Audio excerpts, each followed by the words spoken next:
इस वीडियो के अंदर अपन लोगों को पढ़ना है डिस्प्लेसमेंट करंट के बारे में कि डिस्प्लेसमेंट करंट क्या चीज होती है। तो डिस्प्लेसमेंट करंट का कॉन्सेप्ट आता है आपके एक कैपेसिटर के अंदर। जब आपने कोई दो प्लेटें होती है तो उसके बीच में डिस्प्लेसमेंट करंट आता है। वो कैसे आता है, इसका कॉन्सेप्ट क्या है, उसके बारे में अपन बात करने वाले हैं।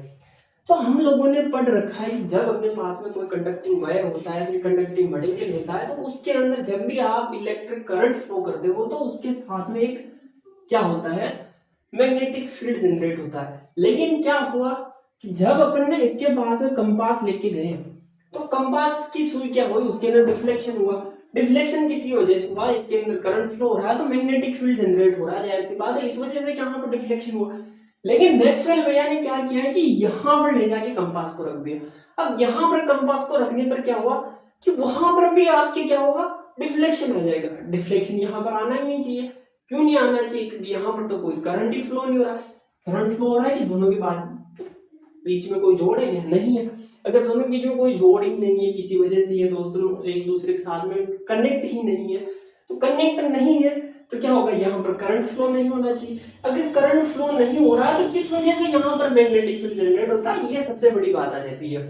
तो उसी के लिए अपने पास में क्या आता है, डिस्प्लेसमेंट करंट का कॉन्सेप्ट आता है। देखो जैसे अपन ने किसी भी कैपेसिटर को किसी एक्सटर्नल बैटरी के साथ में जोड़ा तो यहाँ से चार्ज जाएगा, तो ऐसा तो नहीं एकदम से जाकर पूरा चार्ज हो जाएगा, थोड़ा थोड़ा टुकड़ों में जाएगा।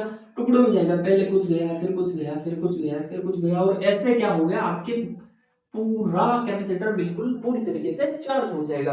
अब ये जो चार्ज जा रहा है आपके छोटे छोटे टुकड़ों के अंदर जा रहा है, तो ये आपके dq बाई dt, यानी कि dt टाइम के अंदर dq चार्ज इसके ऊपर जा रहा है, और यहाँ से जो आपके निकल रहा है वो भी सेम टू सेम ही निकलेगा। तो यहाँ से आपके करंट, कंडक्शन करंट हो जाएगा आपके IC equals to dq by dt। तो यहाँ पर आपके मैग्नेटिक फील्ड किस वजह से आ रहा है उसके बारे में अपन लोगों को बात करनी है। तो वहां पर अपने पास में क्या आ जाता है, डिस्प्लेसमेंट करंट का कॉन्सेप्ट निकल के आ जाता है। अब डिस्प्लेसमेंट करंट का कॉन्सेप्ट कैसे निकल के आया, जैसे आपने किसी भी बैटरी से इसको जोड़ा, बैटरी से जोड़ने के बाद में इसके अंदर चार्जिंग शुरू हो जाएगी। चार्जिंग शुरू होने की वजह से यहाँ पर इलेक्ट्रिक फील्ड जनरेट होगा।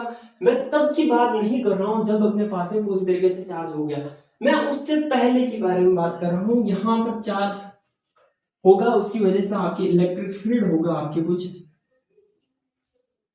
सिग्मा अपॉन एप्सिलॉन नॉट, जिसको अपन क्या बोल सकते हैं, अगर इसका एरिया आपके कैपिटल ए है तो हो जाएगा Q upon A epsilon not. यहाँ पर Q की वैल्यू एनी टाइम चेंज होती रही है, टाइम के साथ में अपने पास में Q क्या हो रहा है, चेंज हो रहा है। इसकी वजह से इलेक्ट्रिक फील्ड के अंदर भी अपने क्या हो रहा है, चेंज हो रहा है। अब ये आ गया आपके इलेक्ट्रिक फील्ड किसी भी टाइम पर जब आपकी क्या हो रहा है कि जीरो से यहाँ पर चार्ज क्यों हो जाएगा, उस टाइम तक अपने पास में क्या हो रहा है, ये इलेक्ट्रिक फील्ड चेंज हो रहा है। अब इस चेंज इलेक्ट्रिक फील्ड की वजह से क्या होगा, यहाँ पर जब आप फ्लक्स निकालोगे ना, एक मैं पूरा इसके अंदर एक पूरा क्रॉस सेक्शन ले लेता हूँ इस प्लेट के एरिया के इक्वल बिल्कुल, तो उस क्रॉस सेक्शन से जो आपका फ्लक्स निकलने वाला वो कितना हो जाएगा, phi इज इक्वल टू हो जाएगा P डॉट A, और इसकी वैल्यू आप निकालोगे तो कितना आएगा, Q upon A epsilon not A। ये कैंसिल एक दूसरे से, तो phi इज इक्वल्स टू हो गया Q अपॉन एप्सिलॉन नॉट। अब ये Q सॉरी phi अपने पास में क्या है, कांस्टेंट तो है नहीं, क्योंकि अपने पास इलेक्ट्रिक फील्ड की वैल्यू चेंज हो रही है तो ये भी चेंज हो रही। तो क्या कर सकता हूं मैं, इसको टाइम के साथ में डिफरेंशिएट कर सकता हूं। तो क्या बोल सकते हो आप, differentiate with respect to time.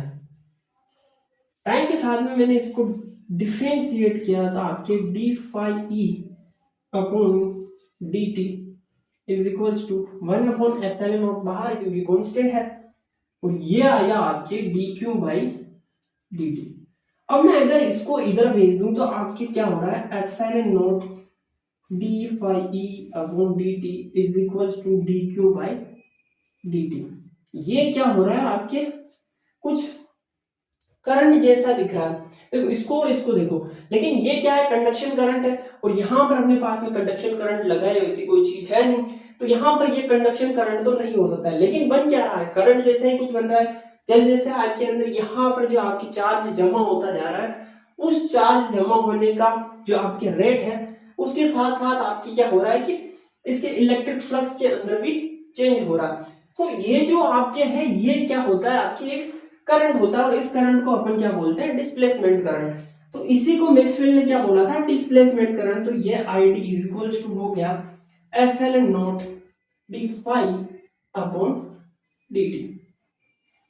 ये आ गया आगे डिस्प्लेसमेंट करंट का फॉर्मूला।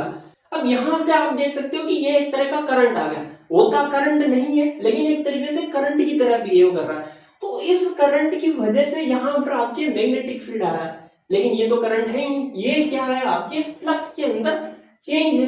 तो वो फ्लक्स के अंदर चेंज किसकी वजह से हो रहा है, आपके इलेक्ट्रिक फील्ड के अंदर चेंज की वजह से हो रहा है। तो इससे अपन ये कह सकते हैं कि जब जब इलेक्ट्रिक फील्ड के अंदर चेंज होगा तब तब वो अपने साथ में एक मैग्नेटिक फील्ड भी जनरेट करेगा।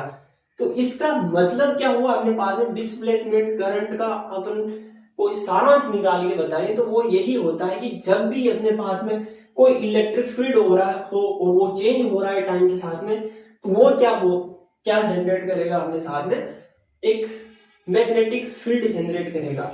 तो क्या बोल सकते हो आप, लिखी हुई लाइनें समझ में नहीं आ रही हो तो बोल दो change in electric field produces magnetic field. यानी कि इलेक्ट्रिक फील्ड के अंदर जब जब चेंज होता है तो वो अपने साथ में मैग्नेटिक फील्ड को जनरेट करता है और यही अपने पास में डिस्प्लेसमेंट करंट का सारांश निकल के आता है। आगे के लिए फॉर्मूला याद कर लेना आप लोग। इस वीडियो के अंदर बस इतना ही।